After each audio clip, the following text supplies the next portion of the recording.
Aí, E aí, Stephanie? muito bom, muito bom.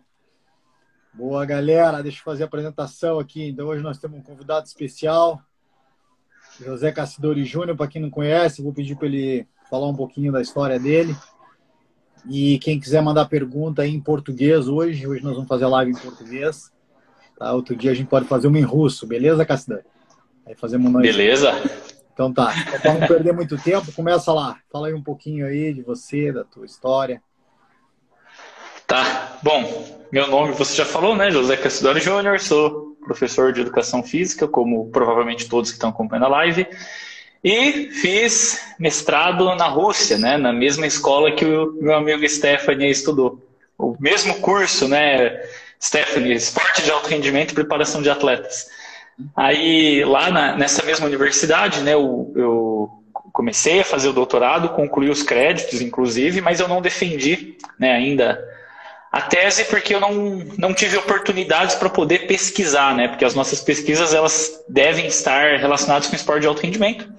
E, infelizmente, hoje eu não estou nesse mercado de trabalho, digamos assim, né, eu não estou inserido, então fica um pouco difícil, mas mais para frente a gente retoma essa questão aí do doutorado, né, Stephanie? O próprio Stephanie também passou um pouco por isso ali no começo, né, Stephanie? Foi para os Estados Unidos ali, teve que dar um tempo, depois retomou. Então, basicamente, a minha história é essa. Formado em Educação Física, fiz mestrado na Rússia, fiz parte do doutorado, concluí os créditos, mas eu não defendi, ainda não sou doutor.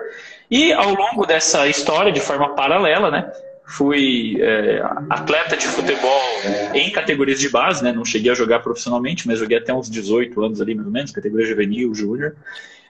Trabalhei no futebol, né, como preparador físico, trabalhei como preparador físico com vôlei também, trabalhei... Aí depois eu fiz alguns trabalhos, assim, também trabalhei assim, firme com atletismo e fiz alguns trabalhos mais personalizados. Tive experiências com tênis, tive experiências com judô, tive experiência com natação, mas que eu trabalhei assim bastante mesmo foi futebol, vôlei e atletismo. Basicamente essa é a minha história. Hoje eu tenho um estúdio aqui de treinamento personalizado, que é exatamente onde eu estou aqui agora. Minha motinha está guardada ali atrás, que eu tenho uma bizinha aí andando nesse frio de rachar que está aqui em Ponta Grossa, que aqui tá frio, cara. Aqui tá um calor animal. Nossa, cara, aqui tá um frio, velho, insuportável. Minhas mãos tá tudo roxa, cara. Não sei se dá pra ver aí, mas tá frio pra caramba. 34 hoje, cara. 34 graus. Nossa. Você tá de boa aí, dá pra ir pra praia. Ah, não é. A gente tava na praia semana passada. Só que vai vir aí tipo um tropical storm, então tá com muita onda. E aí às vezes dá tempestade tropical. Então tem que ficar de olho. O André Brauer aí. Galera entrando aí em peso. Então, beleza. Para a gente não perder muito tempo, hoje o tema é sobre treinamento aeróbio, depois eu vou falar um pouco de suplementação. Então, quem quiser aí, já tiver dúvida também, quiser mandar pergunta, comentário, pode escrever lá. Mas para não perder muito tempo, Cassidori, começa falando aí, o que é o treinamento aeróbio, para quem que serve, como é que é isso? Tá. Bom, vamos lá, vamos tentar discutir um pouco. E antes de eu discutir, deixa eu só falar uma coisa importante, Stephanie, que eu acho que a gente tem que falar sobre isso quando a gente faz live. Eu e o Stephanie, não é sempre que a gente faz live de vez em quando. Mas a gente nunca criou roteiro. A gente chega e fala, vamos falar disso. E chega ali na hora e sai o que é para sair, sai naturalmente. A gente nunca criou um roteiro para fazer live. Então as nossas lives são divertidas por causa disso, porque a gente chega ali e fala meio que o que vem na mente, assim, sabe? Mas enfim, essa é a ideia. Tem que fazer o negócio para não ficar tão monótono. Então a gente tenta quebrar o gelo aí. Exatamente. Mas vamos lá. Bom, treinamento aeróbio eu vejo da seguinte forma, né? O próprio nome fala, treinamento aeróbio, ou seja, treinamento visando a melhora de parâmetros aeróbios do nosso organismo, né? Capacidade oxidativa, entre outras coisas aí que estão relacionadas basicamente com mitocôndrias nas células musculares. Então, isso é treinamento aeróbio. É claro que se a gente pegar assim na literatura clássica, a gente sempre vai associar treinamento aeróbio com exercícios de baixa ou até mesmo moderada intensidade que são executados de forma contínua. Que, por exemplo, tipo corrida de maratona, ciclismo de estrada, né? Exercícios aeróbios, né? A gente tem esse costume de associar exercício aeróbio a isso. No entanto, hoje a gente sabe bem que treinamento aeróbio não quer dizer necessariamente exercício cíclico contínuo de intensidade moderada. Treinamento aeróbio é qualquer coisa que aumente o potencial oxidativo dos músculos, o potencial aeróbio, a densidade mitocondrial, atividade enzimática, entre outras coisas, que não são anaeróbias, né? Então, basicamente, isso é treinamento aeróbio. Então, assim, hoje a gente discute muito aí, até eu e o Stephanie mesmo, a gente discute com o pessoal lá da Rússia, a gente discute com os nossos amigos aqui do Brasil também muito sobre variáveis de treinamento intervalado, né? Que é um pouquinho diferente lá na Rússia daqui do Ocidente, né? Que no Ocidente a gente tem falado muito sobre HIIT, né? E trabalhos assim que já são um pouco mais glicolíticos para tentar melhorar a questão aeróbia. E lá na Rússia a gente já tem uma visão um pouquinho diferente, até porque eu compartilho muito de uma visão de um professor lá da Rússia que foi inclusive orientador do Stephanie, que é o professor Seluyanov, né? Então eu tenho ali eu tenho um carinho especial por esse material, eu acho muito bom, e eu compartilho isso sempre sobre alguns métodos, né? Então, acho que parte de treinamento aeróbio basicamente é o seguinte: como melhorar a capacidade aeróbia do organismo. E dentro disso, o principal está relacionado com a parte mais periférica muscular, que está relacionado ali com densidade mitocondrial. Mas também tem outras coisas importantes no treinamento aeróbio, como, por exemplo, a questão da mioglobina dentro das células, tem a angiogênese, né, a síntese de novos vasos sanguíneos, vasos capilares em volta das células, para nutrir melhor as células com sangue rico em oxigênio. Também existem questões relacionadas com parâmetros cardiovasculares, que do ponto de vista até do Seluyanov, né, não é o principal, né? A gente sempre discute, a gente sempre lê nos materiais do Seluyanov, ele falando claramente, não é o sistema cardiovascular que limita o desempenho e resistência. Mas, né, considerando aí que os atletas de resistência de fato têm ali um débito cardíaco mais avantajado, diríamos assim, em relação a pessoas que não são atletas ou atletas de modalidades que não são de resistência. Então a gente considera que treinamento aeróbio é tudo que tenta resolver essas tarefas, né? Aperfeiçoamento do sistema cardiovascular e de sistema ali a nível bioenergético, né? Mecanismo aeróbio, mecanismo mitocondrial. Então, basicamente, tudo isso aí entra na preparação aeróbia de um atleta. Muito bom. E aí, para quem está chegando aí, mandar um abraço aí, o coach Wagner, estudou na Rússia também. Wagner. Luiz Lopes, Tininho também, de Portugal, parceiro, nós temos um livro junto. Então tem uma galera aí, professor André Brauer, doutor, morou comigo, meu camarada aí de anos de guerra na Rússia. Então todo mundo que está acompanhando aí. Outra coisa importante para saber, então assim, é importante também levar em consideração esse lado aeróbico para a saúde, para questões de saúde. Então, quem estiver acompanhando, quem estiver vendo, então o trabalho aeróbico, que nem desse jeito que nem o Castori falou, mais assim de intensidade média ou até leve, de duração prolongada, ele ajuda, por exemplo, no gasto calórico. Então, você tem uma redução do percentual de gordura, você pode, criando, né, um déficit calórico, óbvio que tem que ter a nutrição junto. Você pode melhorar, por exemplo, a economia dos movimentos. Então, você, como começa a repetir muitos movimentos, então por isso que geralmente são esportes cíclicos, né, que usam. Então, se você tiver uma modalidade cíclica, você acaba tendo uma eficiência, então você começa a gastar menos energia para fazer o mesmo trabalho. Você tem... você começa a ter uma redução na sua concentração de lactato por uma determinada velocidade. Então, são algumas adaptações, vamos dizer assim, do trabalho aeróbico. Então claro que tem muitas variáveis, mas é uma coisa assim, mesmo para quem não é atleta, né? Claro que o nosso foco principalmente é atleta, pela nossa cultura e pelos nossos estudos, né, Cassidori, lá da Rússia. Então a gente gosta disso, né? Então eu aqui na América desde 2008, praticamente 90% dos meus clientes são atletas.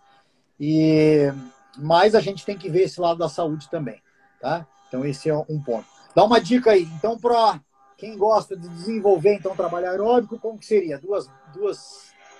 Duas modalidades, dois jeitos, vamos dizer assim, de desenvolver. O primeiro, o básico, tradicional, o que seria aí? Que é o que a galera costuma fazer. Tá. Você quer que eu argumente um pouco sobre isso, né? Como treinar. Sobre o que a galera tem feito, né? Então, como eu estava dizendo, né? Se você pega em geral, as pessoas sempre vão entender exercício aeróbio como exercício cíclico de baixa intensidade, contínuo, de longa duração. Cíclico, que os ciclos de movimento se repetem, né? No caso, moderada intensidade, longa duração, né? Essa manutenção. Geralmente, esse trabalho, se ele tiver ali envolver uma grande massa muscular, por exemplo, como corrida, ciclismo, né? Que os músculos têm esse efeito de ajudar no bombeamento do sangue, né? Quando o músculo contrai e relaxa de forma intermitente, é como se ele fosse espremendo o sangue que está nos vasos sanguíneos e ajudando no trabalho de bombeamento do coração, né? Então, geralmente, quando a gente envolve grandes massas musculares no exercício e faz ele em intensidade moderada e longa duração, se você for uma pessoa assim, treinada, vamos dizer, não digo excepcionalmente treinada, mas pelo menos treinada, é normal que a tua frequência cardíaca fique entre 120 e 150 batimentos por minuto, certo? Geralmente por aí. E essa é uma frequência cardíaca que costuma ser a melhor zona de intensidade, digamos assim, para melhorar alguns parâmetros cardiovasculares. Por quê? Geralmente quando a gente vai trabalhar visando a melhora do sistema cardiovascular, a gente tem que pensar o seguinte: quando o coração contrai, ele faz a sístole, quando ele relaxa, ele faz a diástole. Vamos pensar assim, no ventrículo esquerdo, né? Sístole, diástole. Quando a gente envolve grande massa muscular, né, a gente potencializa o retorno venoso. Então é como se o sangue chegasse com um pouquinho mais de pressão no átrio direito, né? Obviamente, passasse por todo aquele ciclo, átrio direito, ventrículo direito, daí passa pela pequena circulação, enquanto esquerdo, ventrículo esquerdo. Então, conforme a gente faz exercício nessa intensidade, e que os batimentos cardíacos ficam entre 120 e 150 BPM, você consegue ter ali o máximo volume diastólico final. E como consequência, também o maior volume sistólico do coração. Porque muitas vezes as pessoas pensam que um bom trabalho cardiovascular é um trabalho numa intensidade um pouco mais alta, por exemplo, 170, 180 batimentos, quando geralmente ali você já está um pouquinho acima do limiar anaeróbio, fazendo um treinamento intervalado, frequência cardíaca dispara, você começa a hiperventilar, e na verdade isso não é tão bom, porque conforme a frequência cardíaca ela vai crescendo, já bem, pega lá, frequência cardíaca em repouso, vamos dizer, 60 batimentos, conforme a frequência cardíaca ela vem crescendo até mais ou menos essa zona de 120 a 150 batimentos, o coração ele consegue ter a diástole completa antes da sístole, certo? Porque quando a frequência cardíaca aumenta, o tempo de sístole muda muito pouco, mesmo que a frequência cardíaca aumente muito. Já o tempo de diástole muda muito. Então vamos dizer o seguinte, quando a frequência cardíaca está lá a 60 batimentos por minuto, a sístole dura 0,3 segundo e a diástole dura 0,7.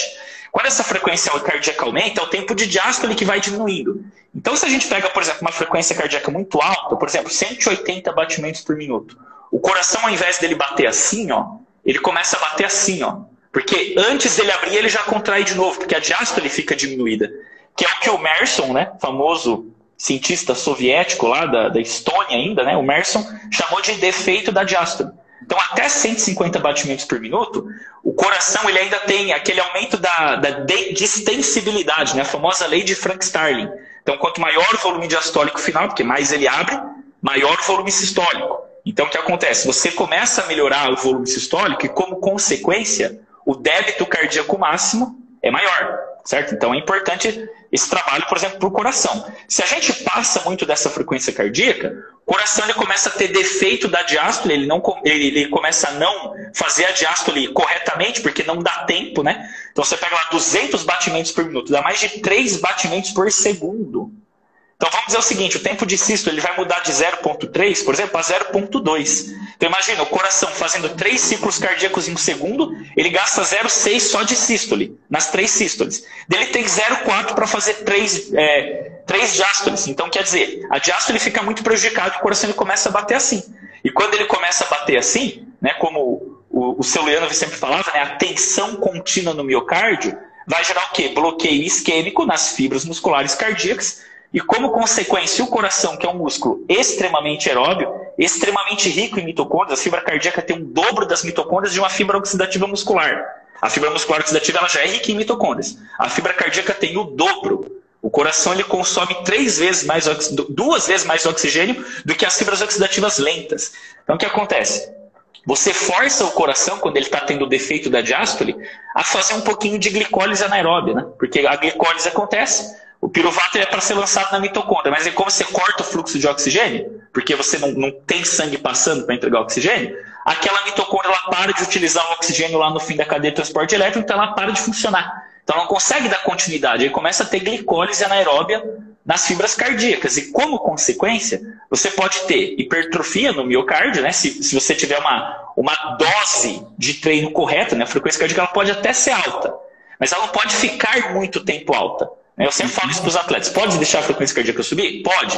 Mas não pode ficar muito tempo altíssima. Por quê? Se você fica só no defeito da diástole, pausa muito curta, e o coração fica 180, 200, 180, 200, 180, 200 o tempo todo, sem ele nunca baixar a frequência, você começa a ter até microinfartos. Ao invés de você ter só o estímulo da hipertrofia, que seria o estímulo ótimo, você pode começar a ter até microinfartos que podem depois ali acarretar vários problemas, né? Distrofia do miocárdio, arritmia, entre outras doenças do atleta, né? Então, geralmente você pega um atleta que treina muito coração grande, hipertrofiado e que às vezes ao longo da vida o atleta tem até falência cardíaca. Segura um pouquinho aí. Insuficiência, no caso. Isso aí, galera, para quem está aí no Brasil, pode acompanhar nos livros do seu Liano, que tem junto comigo, e pela editora Juruá, tá? Então dá uma olhada, é muito interessante esse material. Fala exatamente disso. Ó, o Igor da Rússia aqui dando um oi lá para você, Cassidão. Tô mandando outro aqui. Privet, Igor, cadê lá? E aí, Cassidor, então, exatamente isso. Isso é um dos perigos do jogador de futebol. Então, às vezes, até jogadores de futebol jovens sofrendo problema cardíaco por causa desse efeito do treinamento com uma intensidade muito alta, que, teoricamente, os treinadores, né, acham que estão fazendo um treino aeróbico bom, mas é uma intensidade muito alta, e aí com essa ausência do oxigênio, então acaba tendo essa glicólise, no caso anaeróbia, no coração. Então isso também prejudica. Que se fosse momentânea não seria tão ruim. Pode chegar, desde que depois você dê a pausa para a acidez não ficar máxima. Porque, por exemplo, a célula começa a perder o pH. Na hora que você dá a pausa, diminui o pH, né? Você dá a pausa, as mitocôndrias captam aqueles íons e fica tudo bem. O pH volta ao normal. Agora, se o cara vai lá, faz exercício em altíssima intensidade, faz o suicida lá na quadra de basquete, por exemplo, e dá 15 segundos de pausa e outro, e 15 segundos de pausa e outro, e faz isso 10 vezes, além da qualidade do trabalho ir caindo a cada tiro, absurdamente, uma coisa que eu também não consigo entender no treinamento, as pessoas visarem queda de qualidade abrupta ao longo de séries, né, eu não consigo entender essa lógica. Além disso, ele vai ter esse problema aí de estresse cardíaco excessivo, porque o coração não baixa a frequência. Então, quer dizer, ele fica ali sofrendo todo esse estresse metabólico que pode acarretar diversas consequências. Segura um pouco aí. Isso é muito importante, isso que o Cassidor acabou de falar. Você estiver controlando o treino, você pode fazer uma determinada distância e marcar o tempo que o atleta demora para percorrer essa distância. E a intenção é o quê? Que se você fizer, vamos dizer, 3 repetições em uma série, né, 4, 5, seja lá quantas as repetições, que você tente fazer pelo menos um tempo muito próximo em cada repetição dessa série. Se você começar a cair muito, vamos dizer, mais do que 5%, 10%, significa que o atleta não está recuperado. Então, alguma coisa já vai prejudicar. Aí isso pode acabar prejudicando a técnica, nesse caso, prejudicando o coração, então, etc. Tá? Então, o que seria aí? Vamos dar uma recomendação para quem não sabe, quem não leu.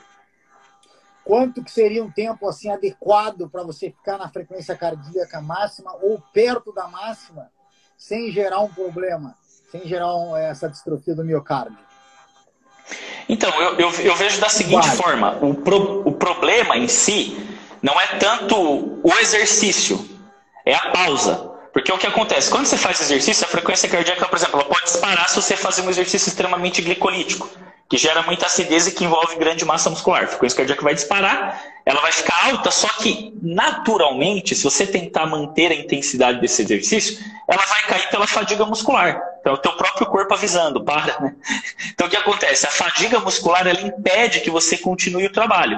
Então, na hora que você para respirar, aquela frequência que subiu, ela vai baixar. Na hora que baixou, tá tudo bem. Porque aí você já teve aquela remoção dos prótons de hidrogênio, o pH já voltou ao normal e está tudo bem. Aí depois você pode fazer outra série. Então vamos dizer o seguinte, você faz lá Por exemplo, tiro de 300 metros, por exemplo, que é um trabalho que o pessoal gosta. Se bem que isso aqui não é nem exercício mais puramente aeróbio, né? Já é uma zona mista ali, mas vamos dizer assim, você faz tiro de 300, já é um trabalho glicolítico que gera acidez. Ele vai gerar uma resposta cardíaca bem elevada, né? Sua frequência cardíaca vai lá para 170, 180, 200, vai depender do volume sistólico de cada pessoa. E se você, na hora que você chega lá, você vai fadigar, né? Na hora que você fadigar, você vai ter que dar pausa. Daí o que eu recomendaria? Que o atleta desse uma pausa um pouquinho maior, por exemplo, 2 minutos, 3 minutos, a ponto da frequência cardíaca estabilizar, baixar e estabilizar, né? E não ficar lá 180, o cara sobe a frequência cardíaca a 200 batimentos. Na hora que ele para, não tem como a frequência cardíaca cair imediatamente, que é uma coisa que eu sempre escuto com o pessoal. Por que a frequência cardíaca sobe? Porque o nosso corpo produz dióxido de carbono. O dióxido de carbono ele vai meio que modular a atividade do sistema cardiovascular e respiratório. Né? Os quimioreceptores identificam o CO2 no sangue e aumentam a frequência cardíaca. Só que qual que é o problema? Que às vezes a gente esquece. O CO2, naturalmente, é para ele ser produzido nas mitocôndrias. Naturalmente, certo? Por exemplo, por que quando a gente caminha a nossa frequência é mais alta do que quando a gente está parado? Por que a gente corre a frequência cardíaca é mais alta do que quando a gente está andando? Por quê? Você oxida a glicose, a gordura e produz CO2. Esse CO2 modula a frequência cardíaca e respiratória. Porém, quando a gente passa do limiar anaeróbio, a gente começa a produzir CO2 de outra forma. Então você tem duas formas de produzir CO2. O CO2 metabólico natural, que é o que provém da oxidação das fontes energéticas, aí, das proteínas, carboidratos e gorduras. E o CO2, entre aspas, não metabólico, né? Sim, claro que a gente sabe que ele é metabólico, porque ele faz parte do metabolismo. Mas a gente chama, entre aspas, de não metabólico porque não é um CO2 que provém de oxidação. É um CO2 que provém da seguinte reação química. A célula muscular fez glicólise e quebrou muito ATP de forma, vamos dizer assim, quebrou o ATP libera hidrogênio. No entanto, se essa molécula de glicose, se ela fosse oxidada dentro da mitocôndria, você produziria muito ATP e poderia captar íons de hidrogênio e tamponar, manter o meio, o pH neutro. No entanto, quando a gente faz exercício glicolítico, a quebra intensa de ATP sem uma ressíntese imediata faz acumular íons de hidrogênio na célula, que os íons de hidrogênio provêm da quebra de ATP. Esse íon de hidrogênio ele vai ter que sair da célula, porque não pode ver, se faz exercício o músculo começa a arder, porque o pH baixou. Na hora que você para de fazer exercício, vai voltando o pH ao normal. Esse íon de hidrogênio, ele junto com o lactato, ele sai da célula. Quando esse íon de hidrogênio chega no sangue, ele vai se encontrar com quem? Com um bicarbonato que é produzido no fígado, vai formar H2CO3, o famoso ácido carbônico, que vai se dissociar de CO2 e água. Observa que esse CO2 ele não veio da oxidação de lipídio. E esse CO2 vai ajudar a aumentar a frequência cardíaca e respiratória. Por isso que quando a gente faz exercício acima do limiar, a gente tem compensação da ventilação pulmonar. A gente hiperventila. Então vamos dizer o seguinte, eu faço exercício em intensidade X, baixinha. Eu vou ter uma resposta respiratória e cardiovascular X. Eu boto o exercício 2X, vou ter uma resposta cardiovascular e respiratória 2X. Quando eu chego na zona do limiar anaeróbio, vamos dizer que ela está em 5X. Ao invés da minha frequência subir, minha frequência cardíaca e respiratória, de 4X para 5X, ela vai subir para 8X. Ela vai ter um crescimento exponencial. Justamente por quê? Por causa desse CO2 não metabólico que faz a frequência cardíaca e respiratória disparar e aí sim vai acontecer esse defeito da diástole que pode, se você não dar as pausas recuperativas, ele pode causar esses danos no coração. Então a pausa tem que ser longa, perdão. Porque quando você termina o exercício, não é imediatamente após o exercício que a frequência cardíaca vai cair de uma vez. Por quê? Porque os íons de hidrogênio das células vão ter que sair. E quando eles saem, eles produzem CO2 que aumentam a frequência. Então ele acontece meio que uma queda lenta. Porque nas fibras oxidativas que estão pedindo oxigênio, você está recuperando ATP e as mitocôndrias estão respirando menos. Mas, por outro lado, as fibras glicolíticas que estão liberando hidrogênio no sangue estão produzindo CO2, entre aspas, não metabólico, que está querendo aumentar a frequência cardíaca. Então, assim, a frequência cardíaca ela tem uma tendência de descer devagar, até que chega um momento que daí sim ela estabiliza lá embaixo. Então, quando você percebe que a frequência cardíaca cai muito pouco naquela pausa curta que você faz, de 15 segundos, 20 segundos, você já percebe que ali você está provavelmente causando um estresse cardíaco que não é bom para melhorar o débito cardíaco. Para aumentar o débito cardíaco é 120, 150 batimentos, envolvendo grande massa muscular para ter máxima distensibilidade do ventrículo, né, ter a lei de Frankenstein como consequência aumentar o volume sistólico, que para qualquer frequência cardíaca vai ter um débito cardíaco superior, ou seja, vai poder nutrir mais os tecidos com sangue rico em oxigênio. Segura um pouquinho aí, Cassidor. Muito bom, galera que está acompanhando aí. Só para você saber, não sei se eu já te mostrei, que eu montei um mini laboratório aqui na Universidade de Aparecida com o do seu Luiano, não sei se você já viu. Você me mostrou um dia que a gente estava na live. Eu tenho 4 bicicletas da Monarch, né, de teste, temos 2 esteiras, análise de gás, então estamos com um equipamento bem legal. Então, para quem tem essa possibilidade, o ideal seria, pessoal, não fazer o teste de VO2 máximo, e sim do limiar aeróbio e limiar anaeróbio. Então, esse é um indicador melhor do seu nível de treinamento, treinabilidade, que seria assim que eu gosto de usar esse termo. Aí o seu Luiano vai até interessante, que liga bem com o que você falou. Ele ensinou, aí uma vez eu perguntei, professor, mas se eu não tiver recurso, como é que eu faço para testar o meu limiar aeróbio e limiar anaeróbio? Aí sabe o que ele respondeu, Castanho? O quê? Ele falou, pega uma bicicleta normal, qualquer bicicleta, vamos dizer que você tenha na academia, que consiga pelo menos ter um indicador da potência em watts. E aí usa aquela tabelinha básica que tem lá no nosso livro mesmo, seu Luiano, que aí você põe a potência que estiver indicando na bicicleta e a frequência cardíaca. Então, se você tiver, claro, um frequencímetro, um polar, vai ser mais preciso, senão vai ter que fazer manualmente mesmo. E aí você faz o quê? A cada minuto você vai medindo. Então, você, para ficar mais fácil, um teste, por exemplo, de um atleta de alto nível, a gente faz a cada 2 minutos, vamos dizer, né? Ou sedentário. Então, para você não perder esse detalhe, você pode fazer a cada minuto, aumentando a intensidade, tá? E aí você pode fazer gradualmente, vamos dizer, a cada 25. Então, um atleta aumenta a cada 50 watts, por exemplo, tá? Você pode aumentar 25 watts por estágio. E aí, o que vai acontecendo? Aí você vai conseguir ver que e você fizer esse desenho, você vai fazer o gráfico, você vai ver que vai começar a subir e, de repente, vai dar uma pequena quebra nesse gráfico. Geralmente é o limiar aeróbio. O limiar aeróbio é mais difícil de detectar, o aeróbio.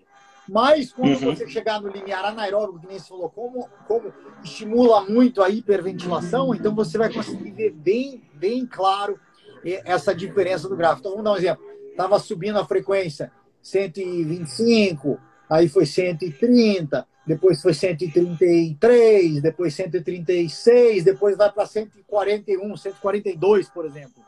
Aí você marca esse estágio como limiar anaeróbio. E para comprovar isso, você vai ver que vai começar a ter o suor na testa, geralmente vai vir junto, o suor na testa, e a hiperventilação. Então vai ser o momento. Aí você consegue ver por todos esses 3 fatores juntos. Então a hiperventilação, o suor na testa e a quebra no gráfico, quando você plotar ali, né, o gráfico, e aí você consegue determinar então o limiar anaeróbio, mesmo sem equipamento nenhum, só com uma esteira ou uma bicicleta, o equipamento que você tiver na academia, que tem aqui pelo menos a potência em watts, que praticamente todos os equipamentos novos eles têm. Tá? Então isso é muito importante. Aí, com base nesse limiar anaeróbio, que é mais importante, que você vai prescrever o treino. Então, no caso, esse treino para aumentar a saúde, para aumentar a condição do coração, então você vai ficar abaixo, um pouco abaixo do limiar anaeróbio, que nem você falou ali, entre 120 e 150. E um treino de desenvolvimento, no caso intervalado, a gente já faria acima do limiar anaeróbio. Mas é importante saber qual é o limiar anaeróbio para você. Pode falar. Posso fazer um parênteses aqui, cara? Pode. Você lembra aquela última vez que eu fui para a Rússia, que você armou aquele encontro meu lá com o Celuiano, vi lá no café, que a gente discutiu sobre o livro? Cara, é uma pena, de verdade, é uma pena, cara, que o Celuiano faleceu tão cedo, cara. Eu fiquei muito triste no dia que ele faleceu. Assim, não só pela pessoa que ele era, até pelo que ele poderia contribuir ainda. Cara, ele me falou um negócio, porque você falou assim do exercício físico, né, de pegar ali na bicicleta, e você sabe que naquele dia ele falou assim, eu tô desenvolvendo uma nova solução. Ó, vou contar um negócio inédito aqui, cara, que eu nunca contei pra ninguém. Ele falou pra mim, eu guardei, falei, no dia que certo eu falo. Ele falou assim, eu tô desenvolvendo uma forma de você avaliar indiretamente no beep test. Beep test, aquele comumzinho, 20 metros, corre, fica apitando lá o sonzinho, você vai fazendo. Ele falava assim, você vai fazer, só que a gente tem que modificar. Como é que é a modificação? Você vai pegar o beep test normal, né, que você tem aí em CD, gravado, no computador, no aplicativo. Você vai dar play, certo? Play. Daí a pessoa vai executar o primeiro estágio do BIP Test correndo lá devagarzinho. Porque o BIP Test é um teste bem interessante, né? Um teste pedagógico que é muito parecido com a condição científica, laboratorial, né? Aí você faz o primeiro estágio e ao invés de você avançar para o segundo, você vai dar uma pausa de 30 segundos. Que ele falou assim, ó, isso aqui a gente vai chamar de cardiopausa. Cardiopausa. Eu falei assim, ó, você vai fazer o primeiro estágio, você vai ver a frequência cardíaca. Na hora que você parar o primeiro estágio, a frequência cardíaca vai cair. Por quê? Porque só você recrutou fibra oxidativa que estava respirando, né, intensamente por causa de um pouquinho de produção de CO2 que era causada pela oxidação dos substratos para ressintetizar o ATP dentro da célula. E a célula oxidativa ela faz isso muito rápido. Então o que acontece? Você aumenta um pouquinho a ventilação e a frequência cardíaca, na hora que você dá os 30 segundos ela cai abruptamente. Aí, dali, depois da pausa, já começa direto no estágio 2. Faz o estágio 2 inteiro, uma cardiopausa de 30 segundos, acompanha a dinâmica da frequência cardíaca. Estágio 3, pausa, acompanha a dinâmica da frequência cardíaca. Vai chegar uma hora, quando você chegar no limiar anaeróbio, quer ver? Eu vou até desenhar, cara, quer ver? Peraí, eu tenho um quadro aqui do meu lado, que ele desenhou pra mim, cara, e eu falei, pô, vou guardar isso aí pra mim, cara, que eu achei o máximo. Ah, o Celiano é monstro, cara. O cara lá tem uma capacidade de enxergar o exercício que eu nunca vi igual. Dá pra ver aqui, né? Dá. Tipo um gráfico aqui que eu fiz. Então, por exemplo, ó, você está no estágio 1, a frequência cardíaca faria isso e na pausa ela cairia. Sim. Aí você vai para o estágio 2, ela cai. Estágio 3, ela cai. Tá vendo como que ela cai rápido? Sim. Quando você chegar no limiar anaeróbio, ela vai subir, na hora que você der a cardiopausa, ela vai cair devagar. Sim, para determinar Entende? Para determinar o limiar anaeróbio. Eu achei genial, porque eu falei, cara, isso é lógico se você parar para pensar. Porque na hora que você vai dar a cardiopausa, a fibra glicolítica que acabou de ser recrutada, porque você acabou de entrar no limiar anaeróbio, ela vai acumular os íons, e esses íons eles vão saindo para o sangue devagar, junto com o lactato, porque eles precisam do transportador. Entende? Então o que acontece? A frequência cardíaca ela vai baixar porque a fibra oxidativa recuperou o ATP. Mas a fibra glicolítica ela fica liberando uns íons de hidrogênio que vão produzindo um pouquinho de CO2, então ela atrasa a queda da frequência cardíaca. Sabe? Um teste pedagógico. Eu falo assim, ó, esse teste é muito melhor do que você usar o BIP teste normal. Então a gente vai fazer uma alteração. Você faz estágio, 30 segundos de cardiopausa. Daí ia fazendo os estágios, cara. Então você vê que o Celiano, cara, ele é um gênio. Um gênio, cara. Lembra que eu sempre digo o seguinte, cara, depois que eu estudei com ele, né? Depois que eu li o material dele, depois que eu tive conversas com ele, hoje eu ensino, e você vê, eu nem sou especialista em fisiologia do exercício. E eu dou aula de fisiologia e as pessoas falam, cara, como que você consegue trazer para a prática? Agora eu entendo a fisiologia, agora tudo faz sentido. E eu simplesmente, assim, falo o que o Celianov me falou, sabe? E assim, cara, é um encaixe perfeito, cara. Sabe, o bicho era foda. Desculpa eu falar o termo aí na live, mas ele era foda, cara. Monstro. Segura aí. Castor, eu vou fechar, vou salvar para não perder esse material. Eu já abro o que eu tenho que falar para depois não perder. Tá salva no IGTV aí, já que depois eu baixo. Vou botar, me dá 2, 3 minutos aí, galera. Vou baixar aqui com material muito bom. Nós já vamos para a parte 2. Quem quiser mandar pergunta daqui a pouco, tamo junto. Já volto aí. Segura aí.